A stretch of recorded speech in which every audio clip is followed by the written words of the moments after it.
Before I start this video, I just want to give a quick warning that this video will contain spoilers for several movies, TV shows, and books.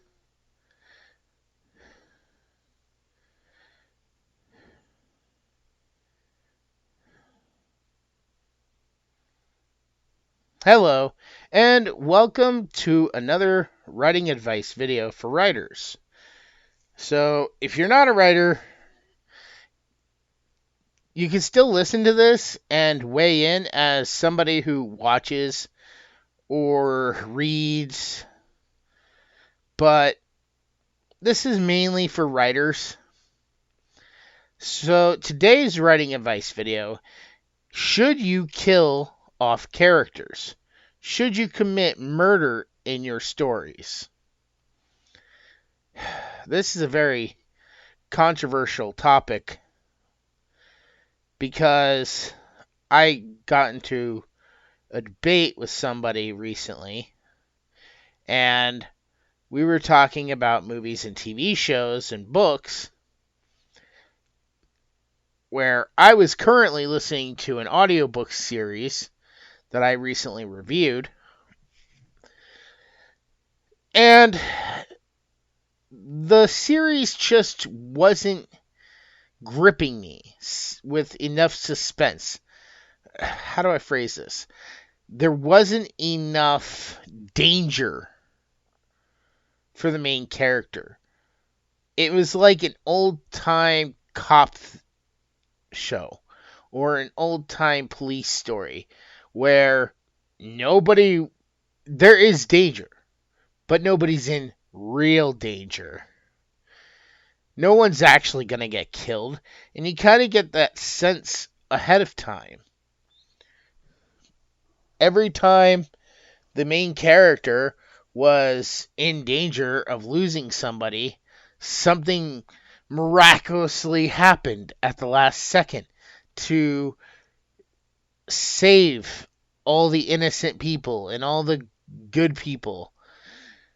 In the whole 3 books I listened to, there was only like 2 deaths, and those deaths were of villains. Which kind of is like an old Disney cartoon, you know, where you have the main villain or something dies off at the end, or supposedly dies off. Even in Disney cartoons, you know, there was a time period where even that they kind of shied away from. There was also a period during Disney cartoons where they actually went all out and killed innocent people. Mainly, I'm referring to like Bambi's mother, you know. But anyways, so should you do that in a story? What are the ramifications of committing murder in your story? Of killing off characters? I have 3 big reasons why you should do this. Number 1, by doing this, you can really push the story forward. You can bring a level of suspense to the plot and propel the plot forward in an unsuspecting way. And this isn't limited to just one genre of storytelling. This goes all over the map. You could have this in horror, which, I mean, obviously in horror you're going to want to kill off characters. That's kind of like the main reason for having any characters is that you're going to kill them off. They're going to fall victim to the killer. I mean, let's look at Scream, for example. Those characters that died were there just to die. Sydney was always going to be the final girl. The killers got revealed and were killed off. But it's not just horror. Action movies. when the action feels too safe. A lot of times nowadays, they introduce a key character dying to propel the story of the hero forward. Look at pretty much the Spider-Man movie that just recently came out, Spider-Man No Way Home. A main character in that movie dies pushing Peter Parker to his limits, breaking him down. You can also do this. I don't have an example, but I'm sure, because honestly, to tell you the truth, I don't have an example for this one, mainly because this is not relatively my main genre of movies, books, or TV shows. But you could even include this in romantic comedies or romantic dramas where you can have two, let's say you have two characters that they're high school sweethearts, and then on their wedding day, one of them gets killed. And the surviving main character of the couple spends the next few years in torment alone because they lost that person that they loved. And then by the end of the story, they have to open their heart and find love again. It propels the character forward. It pushes them to move on. It pushes them to their limits. So that is the first reason why I would suggest, if you're going to kill a character off, that's why you should do it. Number 2, make it memorable. What I mean by this is a lot of times, there are stories out there where a main character dies. And it's memorable, not just because of the reason why it happens or how it happens, but because it happened to such a good character. For example, take a look at Ned Stark. Now, I was going to bring him up during the propel the story forward bit, but it also works here. Ned Stark was such a likable character. Everybody who watched the first season of Game of Thrones went in, at least I know I was like this, I went in thinking he was going to be the main character, that the show was going to revolve around him. But then he dies at the end of the first season. And it was like, wow, what's going to happen now? Because I don't know.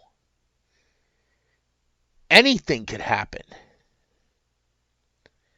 So, to me, that was a complete shock.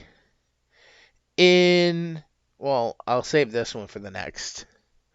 But make it memorable. Make the character so likable that when it finally happens to your main character and they lose that special person or that other main character, it's like, holy crap.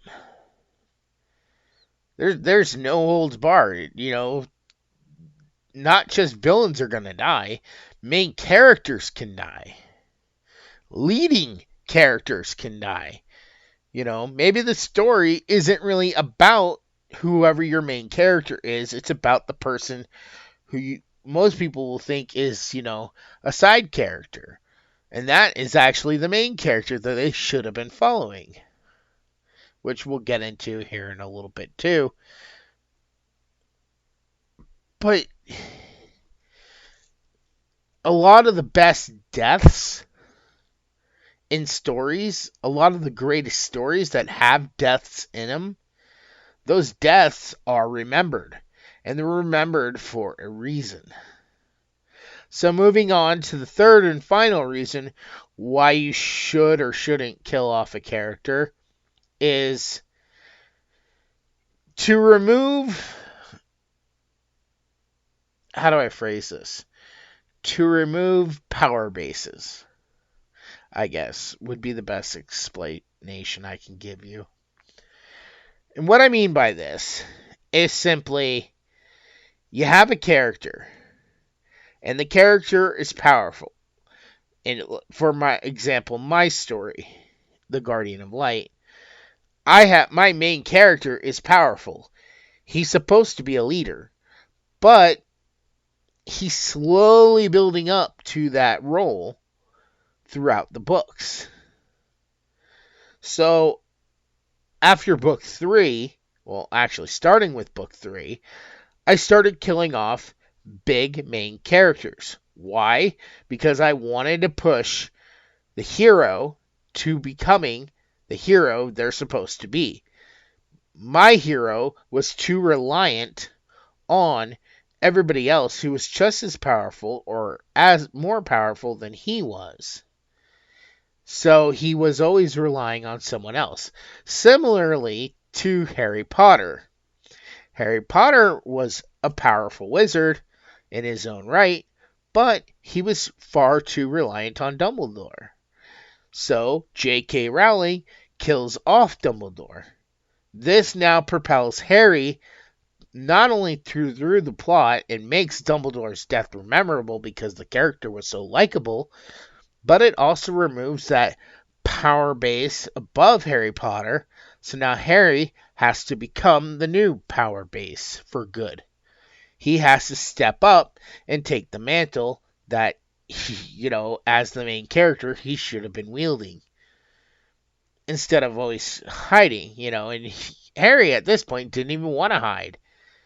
But he was still more reliant on Dumbledore and Dumbledore's power and strength that he was kind of shielding himself behind Dumbledore. Now, it's not actually said that way in the book, but if you look at it, he's always like, oh, well, Dumbledore will save us. Oh, well, even though I've taken on Tom Riddle or Voldemort so many times, Dumbledore can step in. And this moment, when he finally does die and pass away, it even carries on into the last book. He keeps thinking Dumbledore's got something planned. Dumbledore's out there somewhere, somehow. It's not true. Dumbledore can't really be dead because, I think he's still around. No, again, these aren't things he actually said, but you get ideas of that from little clues and stuff in the books and in the movies. And meanwhile, Harry is trying to step up and become that wizard he's supposed to be. So, removing power bases, getting rid of those who the main character is too reliant on, or that might be more powerful than the main character, so your main character now has to become the hero, can be another reason why you would do such a thing and kill off main characters. Now, I had a recent, like I said earlier at the beginning of the video, I had a recent debate with someone that I know, and they were like, yeah, well, if you kill off characters, then why should I care about any of the characters in the books, knowing that they might be getting killed off? And to that, I have a very simple solution, or response. If the writer shows you that main characters can die, that main characters can be killed off, that should make you care, A, about those characters more, because you got such a limited time with them in the story, and it should make you appreciate every other character that's left, because you never know when a character is going to die off. When that page you're reading could be their last page. Or if you're watching a movie, that scene might be the last scene you see them in. This is why people like horror movies so much, because either A, we want the teenagers to die because they're such annoyances that it's like, oh, please kill this person already. Their death cannot come soon enough.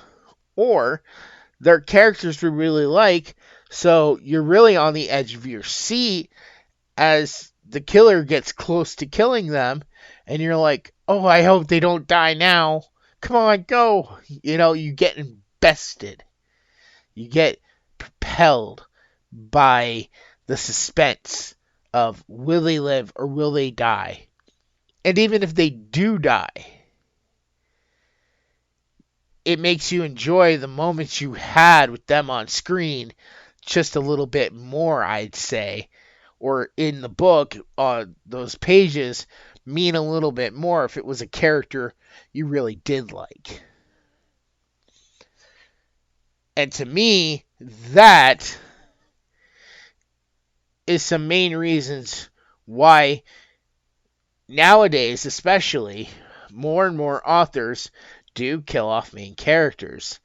Why authors are going the routes of George R.R. Martin or J.K. Rowling.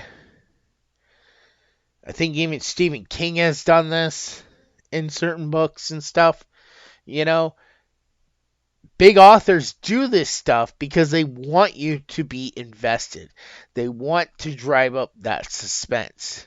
And this has been a storytelling thing. Everybody keeps acting like Game of Thrones was so revolutionary for killing off main characters.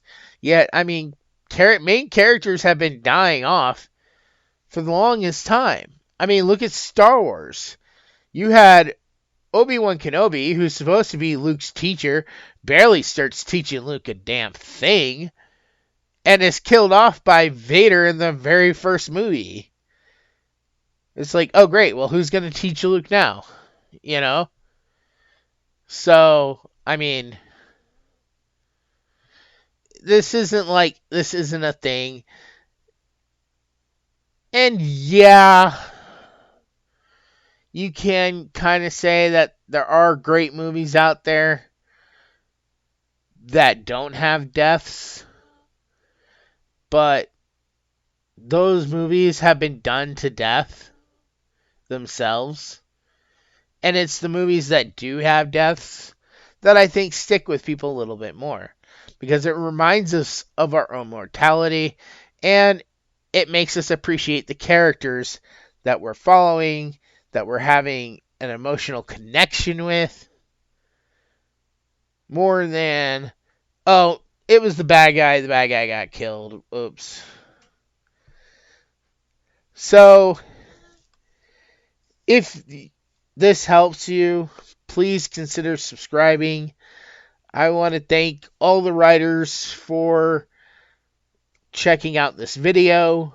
I hope this helps you decide if or if not you want to kill off any of your characters. Not saying you have to. I'm just saying if you do it in the right way, it can make your book better. It can make your story better. It can make the whole thing really step up. Like I said, that whole thing with the romance. This is something that's been done, like Romeo and Juliet had the two main characters die. But those are more tragedies, If you have a main character that dies, if the main character dies at the end to finish off the story, that's basically a tragedy. The Greeks were very well known for tragedy. That's why they're called Greek tragedies. But, yeah. So, I hope everybody found this enjoyable. If there is a topic any writers would like me to address in the future, please make sure to put it in the comment section below. I do check the comments. And I want to thank you all so much for watching. If you have not, please subscribe to this channel. Make sure to click that notification bell. And I will talk to you next time.